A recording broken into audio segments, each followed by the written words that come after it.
करेंगे बड़ी खबर की। सीएम शिवराज सिंह चौहान ने एक बार फिर से संबल योजना को रिलॉन्च किया है। आपको बता दें, इस दौरान उन्होंने ये बड़ा बयान भी दिया है कि गरीबों का सहारा है संबल योजना, माताओं बहनों का सशक्तिकरण है ये योजना और प्राकृतिक संसाधनों पर सबका अधिकार है और संबल योजना के जरिए गरीबों को न्याय मिल रहा है।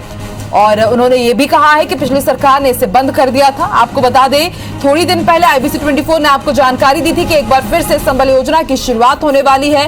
असंगठित श्रमिकों के लिए ये खास योजना है जिसके तहत उनकी सामाजिक सुरक्षा की जाती है। आपको बता दें, साल 2018 में इस योजना की शुरुआत की गई थी, लेकिन जैसे ही कमलनाथ सरकार के पास सत्ता गई, उन्होंने इस योजना को बंद कर दिया था। लेकिन अब एक बार फिर से आज इसकी शुरुआत की गई है। सीएम शिवराज सिंह चौहान ने थोड़ी ही देर पहले इसकी शुरुआत की है और जो हितग्राही हैं उनके अकाउंट में पैसे भी ट्रांसफर कर दिए गए हैं। लोगों की जिंदगी में संबल देने वाली, सहारा देने वाली योजना संबल को हम फिर से प्रारंभ कर रहे हैं। गरीबों का सहारा है संबल,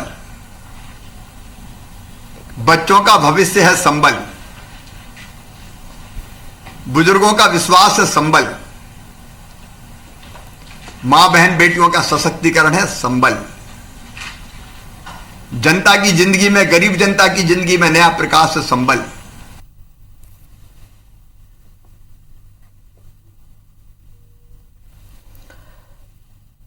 तो कांग्रेस काल में इस योजना को बंद कर दिया गया था, लेकिन एक बार फिर से भाजपा ने इसकी शुरुआत कर दी है। और ज्यादा जानकारी के लिए, बातचीत के लिए, अच्छे से समझने के लिए हमारे साथ कांग्रेस की तरफ से और बीजेपी की तरफ से प्रवक्ता जुड़े हुए हैं। कांग्रेस की तरफ से अब्बास हबीज जी हमारे साथ जुड़े हुए हैं। अब्बास जी, बहुत बहुत स्वागत है आपका। और बीजेपी की तरफ से हमारे साथ रजनीश अग्रवाल जी भी जुड़े हुए हैं। रजनीश जी, आपका भी स्वागत है। सबसे पहला सवाल रजनीश जी मैं आपसे ही लेना चाहूंगी कि कांग्रेस ने इस योजना को बंद कर दिया था और एक बार फिर से इस योजना की शुरुआत हुई है सीएम शिवराज सिंह चौहान द्वारा, क्या कुछ कहना चाहेंगे आप?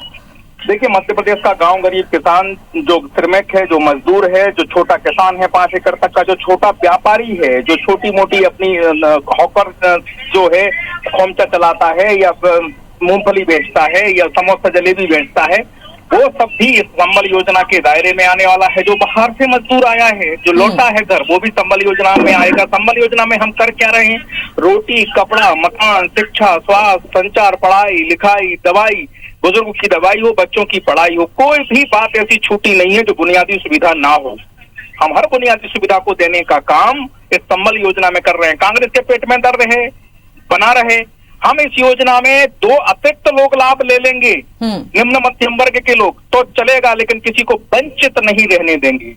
कांग्रेस के दिमाग में दर्द हो, पेट में दर्द हो, होता रहे, हमें कोई संकट नहीं, कोई दिक्कत नहीं। विरोध करना है तथ्य और तर्कों पर करिए, लेकिन हम इस योजना को आम आदमी तक तेजी के साथ में फैलाएंगे, पहुंचाएंगे।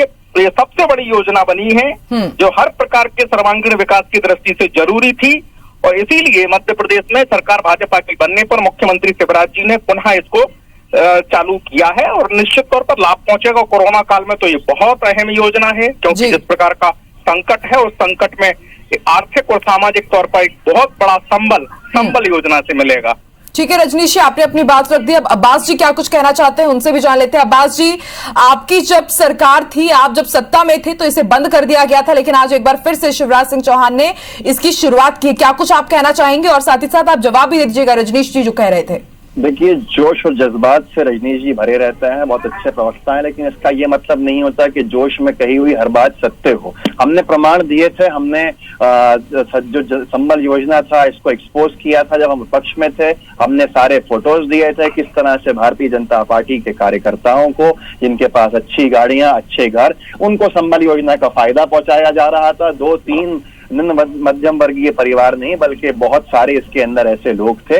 उन अनियमितताओं का खुलासा जो हमारी सरकार बनी, तो जो आज इनके साथ एक बहुत बड़े हमारे नेता महेंद्र सिंह सिसोदिया जी हैं जो चले गए हैं, जो अब भाजपा के नेता हैं, वो श्रम मंत्री थे, उनका ऑफिशियल बयान मौजूद है कि जमकर भ्रष्टाचार हुआ था। मुझे लगता है रजनीश जी की जगह भाजपा के नेता महेंद्र सिंह सिसोदिया जी को आपको लाइन पर लेना चाहिए था। आज उनके बदले हुए स्वर हैं या नहीं है, क्या वो आज भी ये मानते हैं या नहीं मानते, तो ये तो इनके खुद के नेता ने कहा है मंत्री रहते हुए कि भ्रष्टाचार जम के हुआ था और ऐसी अनियमितताएं, ऐसी अपात्रता बहुत ज्यादा देखी गई। मुझे लगता है कि इनसे यह भी सवाल करना चाहिए, जवाब से ज्यादा महत्वपूर्ण हमारे सवाल ये हैं कि जिन परिवारों को हम 100 रुपए में 100 यूनिट बिजली दे रहे थे, उनका दायरा बढ़ाकर, उनका दायरा कम करके संबल योजना में अब उन्हीं परिवारों को 100 यूनिट 200 रुपये में दिए जाएंगे क्या? यही संबल योजना थी पहले या उसको बदल दिया गया है?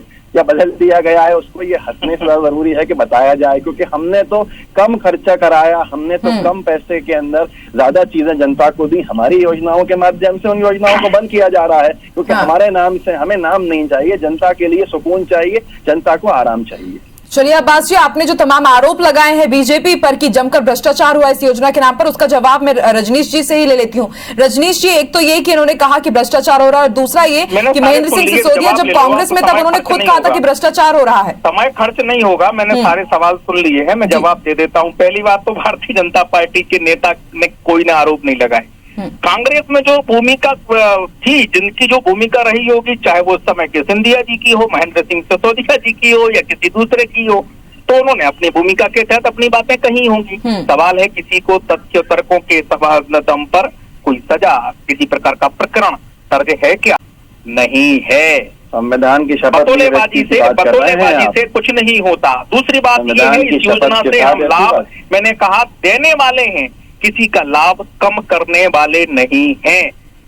आम गरीब को, निम्न मध्यम वर्ग को लाभ देने वाले। तीसरी बात, विपक्ष को कहीं गड़बड़ लगता है तो मैं फिर जो ठीक है रजनीश जी, अब्बास जी, समझा जा सकता है कि योजना की शुरुआत हुई और उसके साथ एक बार फिर से राजनीति की भी शुरुआत हो गई है। आप दोनों का ही बहुत बहुत शुक्रिया हमारे साथ जुड़ने के लिए और तमाम जानकारी देने के लिए।